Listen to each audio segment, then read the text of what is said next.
Hey, can we hear me now? Thank God for the person I married. He just told me I've just been talking for nothing and nobody could hear anything. So I'm going to start over afresh. Thank you all for joining. Welcome to Fix It Finance. Today we have a good one for you. We are talking about financial mistakes to avoid. Okay. Money mistakes to avoid as you continue on this journey towards financial freedom, wealth building, financial peace, whatever your destination is, we are here to help you. These are the mistakes you don't want to do, definitely, as you're going on that journey. So, welcome today. If you are new here, my name is Fikayo, and this is Fix It Finance. This is a channel where I teach you anything and everything I know on personal finance, and I help you take control of your money and build the life that you want. Remember to like, share, and subscribe. Tell somebody to tell somebody. We are live right now, so make sure you share and tell people that we're here. I go live every Saturday at 12 p.m. Eastern EST, even though it's 10 a.m. my time MST. So don't get it confused. 12 p.m. EST, that's when I go live every Saturday. Bring your questions. I take questions all the time. If you have any questions, ask them in the comments below. I was about to say, okay. So we're gonna get right into it just because I have quite a bit of information to pass along today, and I don't know if I'm gonna be able to finish today. Worst case, we will break it into two parts and just do part one today and then part two next week. We will get right into it. So, like I mentioned, my goal here at Fix It Finance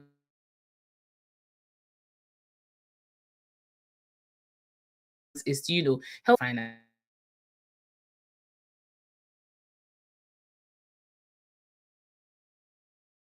Businesses won't exist if we didn't spend money there. Okay. Governments wouldn't exist if we didn't pay taxes. And I know you can say the reverse is the case, that if we didn't have jobs, blah, blah, blah. No, as individuals, as families, we were meant to produce. We were producing before there was anything called money. Okay. We were productive beings. We were people that, worked with our hands, worked with our minds, and worked with whatever gifts and talents that God had given us. And we made the most of it. Okay. So I'm trying to make sure as individuals, as families, you take back your power. Okay. And you understand that you are the one in charge, you are the one in control. No one is coming to save you. There's no Zoro anywhere or Superman or Spider-Man that's coming to save you. Let's get it together and let's get this money game on lock. Okay. So today we are talking about financial mistakes. So money mistakes you want to avoid as you're going, along on your personal finance journey. So let's get right into it. First things first, the first one that you want to definitely make sure you avoid is Mr. and Mrs. Buy Now, Pay Later. Okay. Oh, can we? I see on Instagram they say they can't hear me. Can you hear me on Instagram? Please let me know before I continue. Yes? Okay, I'm gonna assume it's a yes, unless somebody tells me otherwise. Okay. Um, if you have questions, put them in the comment section. Don't forget. And if you, oh, thank you, STEM girl. I love you. Okay. I also wanted to give a shout out real quick to my very dear friend. Her name is Tolu. I'm wearing yellow today in honor of her. Her favorite color is yellow. And, I don't know if she's going to watch this now or later, but Tolu, I see you. This is me sending you love all the way from my city. You know my city. Okay. Awesome. So, first things first, buy now, pay later. Okay.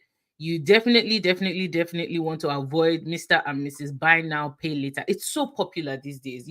I was on the latest thing I've seen now on like my credit card statement, you would see it there. Let's say I make a big purchase for something that's over $150 or 200. It would say break this into installments, 4 installments or 5 installments, or pay this over the next 6 months. I'm like, now wow. Every time you shop on Amazon or you shop on any website, you see it now. Oh, you're buying something that's over say $100 or over say $60 even. They will tell you to break a $60 payment into 4 installments, into 5 installments, into 6 installments. Again, when it comes to some of these things, especially buy now, pay later, you understand, you need to understand, one, the interest on it is super high. Okay. And the interest sometimes is not necessarily the interest that's being charged. Okay. Sometimes it's even free. They may not charge you any interest. However, one of the reasons I don't like it is because it promotes overspending. You understand? For example, let's say you look at your card and they're like, oh, you can split this $400 payment into, can split this $400 cost into 6 different payments. Then you're like, oh, okay, since I can finance it, let me add more to my cart. You understand? Let me buy more. You understand? So that's one of the things I don't really like about buy now, pay later. Okay. So we have to be very, very, very careful. very careful when it comes to all these buy now, pay later schemes. A lot of them, especially on your credit card, if you're buying stuff online, retailers are offering the option just to split it anyhow. Pay whatever you can afford to pay. We always teach here at Fixie Finance not to live above our means, okay?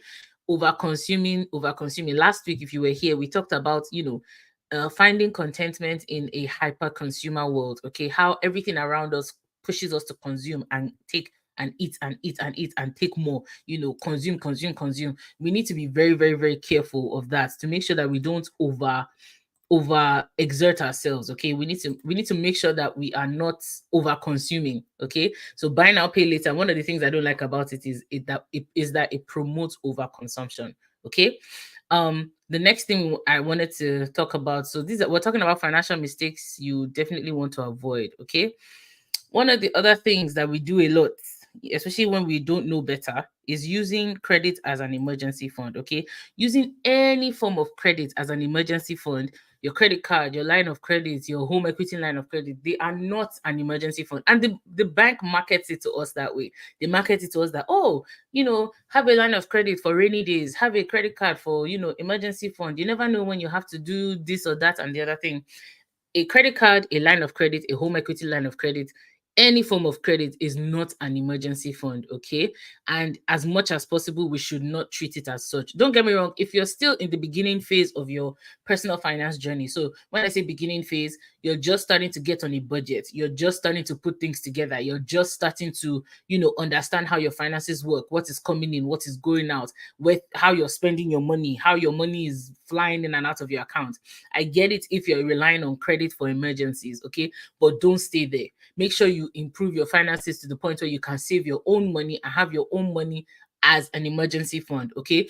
So don't believe the lie that credit is your emergency fund. You can have your own emergency fund, okay? So the rule of thumb in a lot of places is to save 3 to 6 months of expenses as an emergency fund. So again, once you've gotten your cash flow on that, when we talk about it, this is one of the things I stress here at Fixie Finance, and I say it all the time.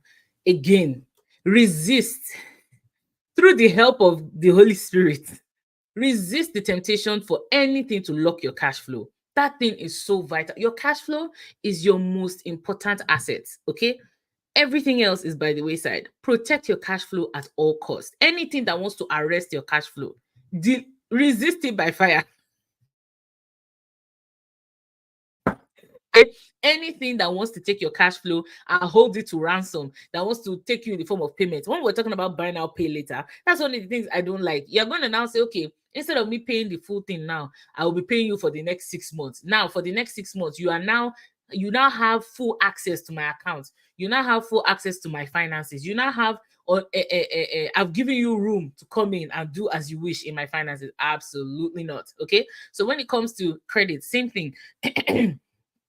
Don't believe the lie that credit is your emergency fund. Okay, like I mentioned, if you're in the beginning phase of your finances, that's okay. It is what it is. But make sure you build yourself up to the point where you can create your own emergency fund. Imagine if you did not have a car payment, or imagine if you did not have a student loan payment. That money you're putting towards your student loan, if you save it in a high interest savings account for the next 6 months, imagine how much you will have. So when an emergency pops up tomorrow, guess what? You have your own cash. You don't have to pay interest to anybody. Okay. So after paying off your non-mortgage debt, okay, so anything that's outside your mortgage, so consumer debts, student loans, credit cards, anything you owe to your friends and family, anything you owe to the store, anything you owe to whoever, okay, make sure you pay those. Once you've paid all that up, then you want to build up an emergency fund. Okay, you want to make sure you build up it has different names in the world, in the streets, but I don't want to share some of those words right now, but that fund that that, okay, when people are talking safe, you don't even have to listen because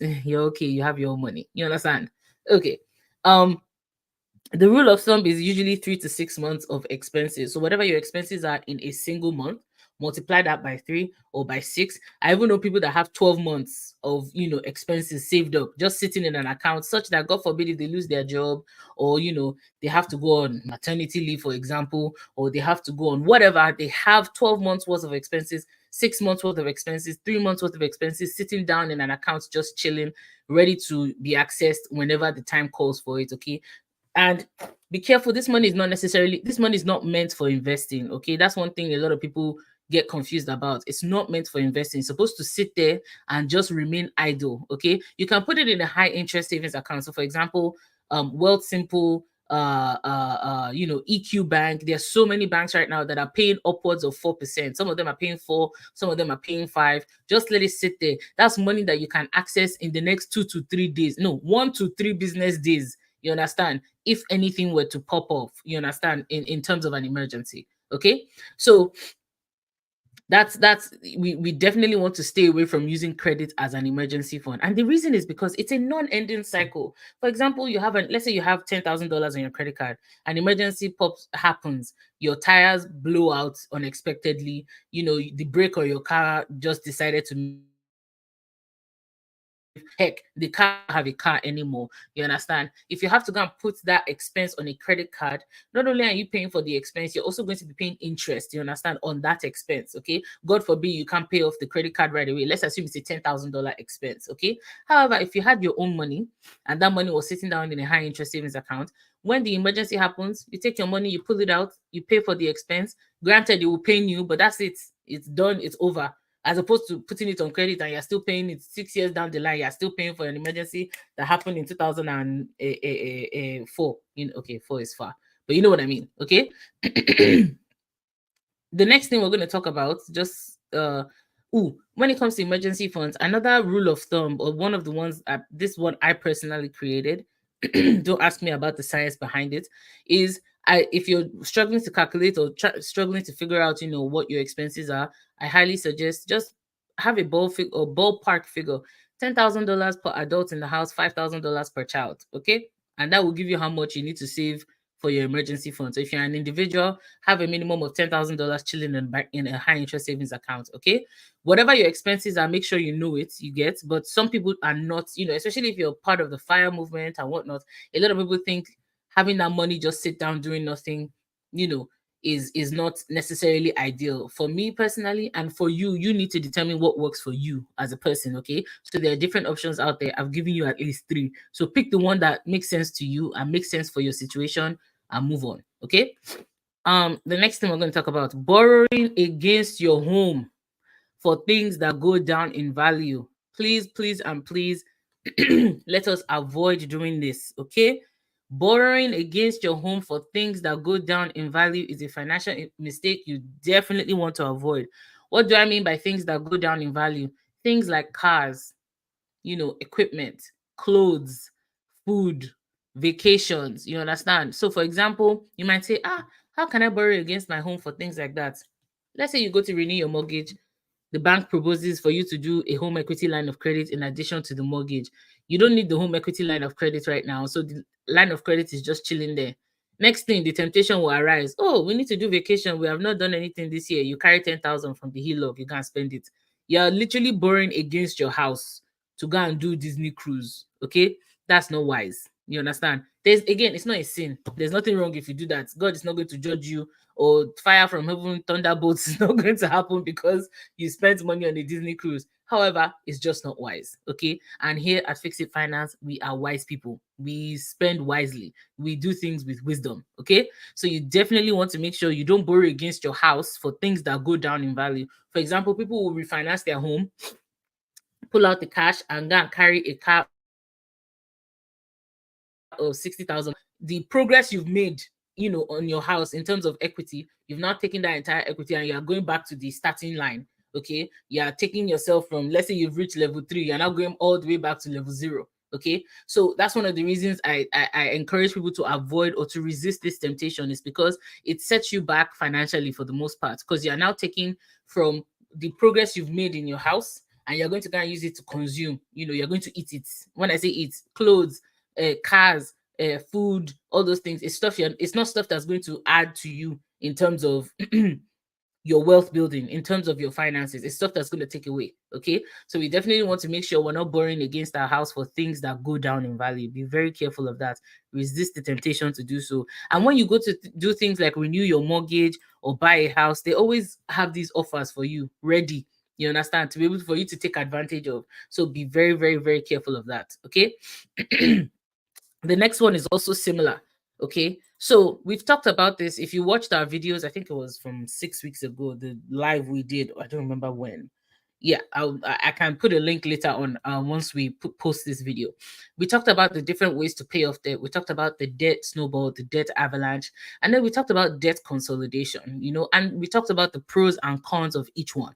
Okay. So when it comes to debt consolidation using your house, one of the things I don't like about it, okay, there's nothing wrong. Again, like I mentioned, any of these things, if you do them, nobody's going to arrest you. You understand? It's just we're trying to be wise here when it comes to our finances. Okay, that's our goal here at Fix It Finance.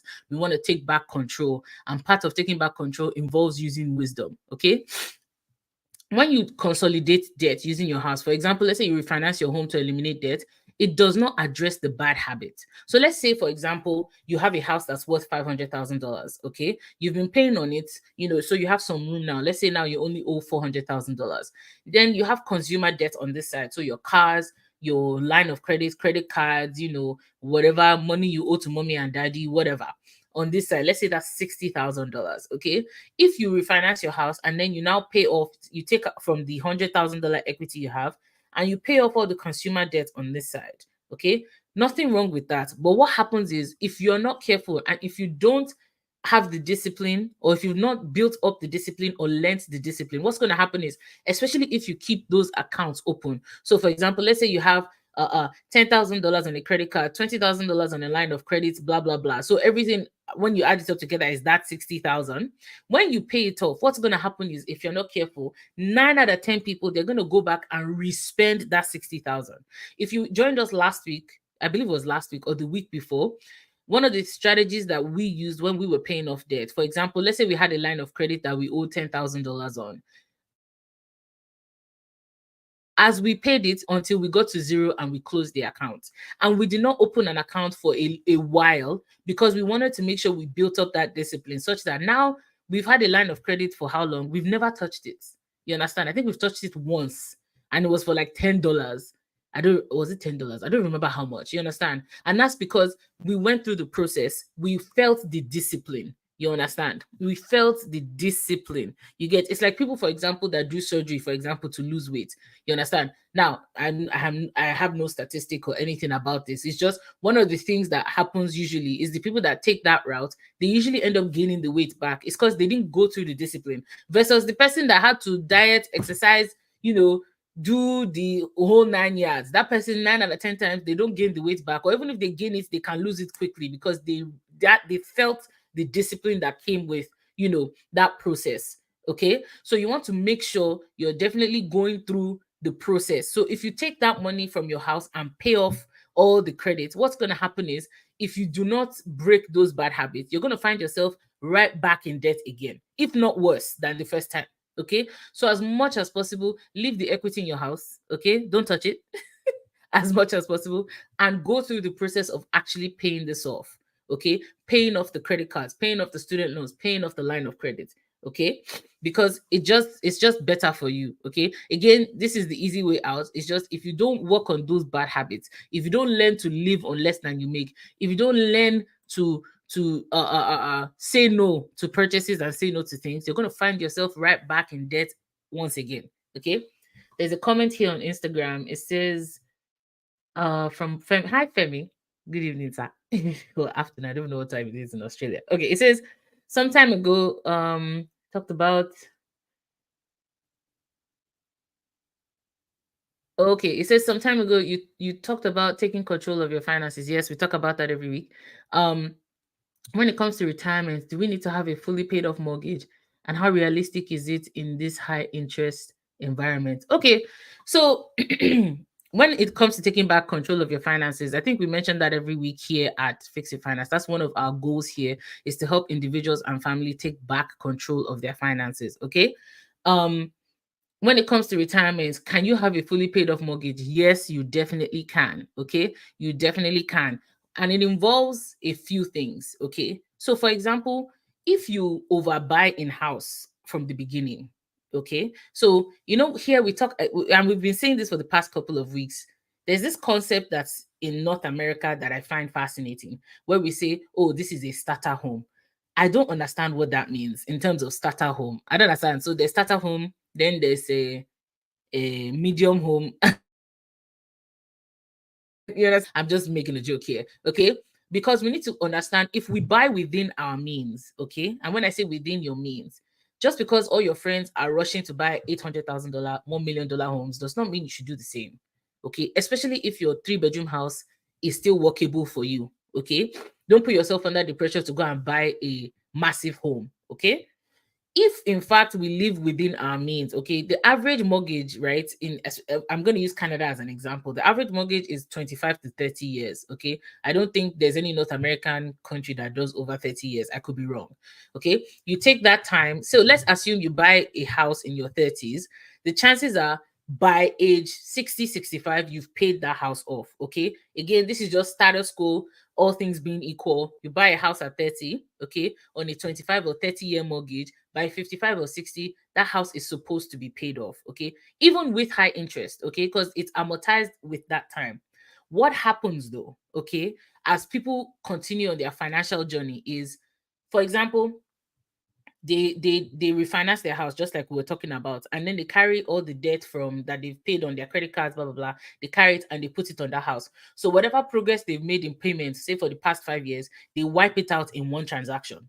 Okay. Say for example, you've built in equity of 100,000. You went to go and buy 2 cars and line of credits. You went to Disney cruise and whatnot. You've gathered up like 75,000 in debt. When you go to refinance your house at 5 years, you take that money, the equity you've built, you use it to pay off all that debt, and now you're back to square one on your house. Okay, so you've just wiped off 5 years of progress. Okay, so I'm getting to the answer of your question. I hope you're staying with me. So is it realistic? Definitely yes. There are people that are paying off their mortgages every single day in this high interest rate environment. I see them every day. I read their stories every day to encourage myself.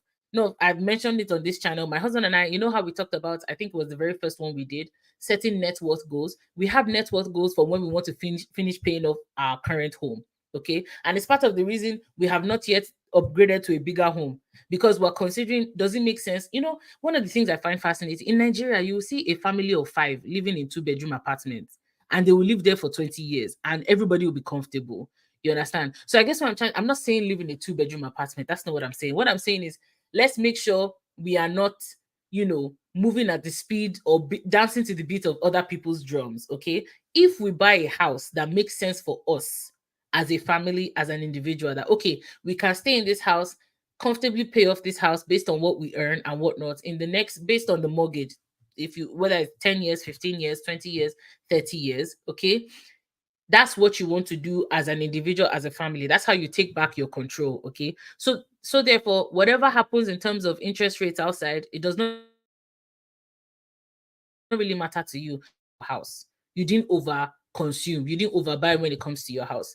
Then when it comes to the time for you to renew your mortgage, for example, another mistake people make is this, what current interest rates are high. Okay, and because people have not yet taking control of their finances, they've not found ways to live below their means, they've not paid attention. What happens is, say you buy a house today, 5 years from now when you go to renew, okay, some people will end up taking that 20 to 25 year mortgage. Instead of renewing it for 20 years, they renew it for another 25 years. Okay, they add 5 more years, you understand, and now they've shifted the goalpost again. You get, because by the time they went to renew, because interest rates were high, they couldn't afford the new high interest payment. Okay, so what I'm trying to get everybody to see and to understand is this: make sure as much as possible when it comes to your housing, okay, you are very, very, very intentional. Okay, in sense of, you don't overbuy in house. You don't want to be house poor. One, you don't want to over consume when it comes to your house. Okay, just because they say you have to have a 5 bedroom house does not mean you should get one. If you can comfortably afford it, by all means, buy the house, build the house, enjoy the house. Okay, however, if you find yourself in a situation whereby it does not make sense for you or your finances, buy what makes sense for you and your finances. Math is math. Whether you live in Colorado, or you live in New York, or you live in BC, or you live in wherever you live, the math must make sense. Okay. So what I'm trying to get us to see is, make sure you check the math for yourself and your family. Okay. If you're going to buy a house today, you understand that you're going to have to renew it in the next in the next however many years, whatever your interest rate is. Okay, so make sure you consider that when you're buying today too. You can't control the interest rate environment. No offense. There was a point in Canada where interest rates was in the double digits, and people still bought and paid off their homes. Okay, but you have to make sure you buy a house that makes sense for you and your finances. Okay, so that's what I'm trying to encourage us to do here at Fix It Finance. You don't want to buy based off of what everybody is telling you to buy, or based off of what society is telling you to buy, or based off of keeping up with your friends. Your friends are buying house, you too, you want to go and buy house even though you can't really afford it. Okay, make sure you are moving you cut your coats according to your material, not the size of your stomach. You understand? Not the size of your appetites. Okay. So make sure you are keeping it realistic. So, I hope I've been able to convince you and not to confuse you that yes, it's very much possible to pay off your house despite interest. The interest rates could still go higher than they are today, just for the record. You never know. Okay, we've had double digit interest rates before, and people were still buying houses, okay, and paying off houses. So yes, I think it's very, very much realistic, to be able to pay off your house even in a high interest rate environment, so long as you don't get carried away, you know, and making decisions that are not good for your own finances. Things like, for example, consolidating debt. You've consumed on this side, you've bought cars, you've bought this, you've bought that, then you carry it and put it on your house, you eat up all your equity, and before you know it, you're back to square one. Okay, so thank you for asking that question, because it kind of lines up with what I was talking about. Oge says, keeping up with the Joneses syndrome. Newsflash: inflation has has killed the Joneses. Yes, so the Joneses are struggling big time. Big time. Yes. I'm not able to cast or show Instagram comments here, but yes. Femi is saying keyword don't overbuy and avoid temptation to extend the period. Yes, avoid the temptation. For example, we were going to be renewing our mortgage. I believe it's next year, or is it 2026? Anyways, soon. So I've already started doing my research, and I've already started planning. Like, okay, this is how likely, because of interest rates, this is how much the new payment is going to be. What does that look like for us in terms of our goal to pay off the house? For example, one of the things we've already done, let's say we've already done 5 years. Are we going to extend? We're definitely not going to extend, but that's what I'm saying. Those are the kind of questions you want to be asking before you even get there. Okay. And other thing too, this house, yes, is it starting to feel tight? Yes. But in my mind, I'm like, do I want to move again?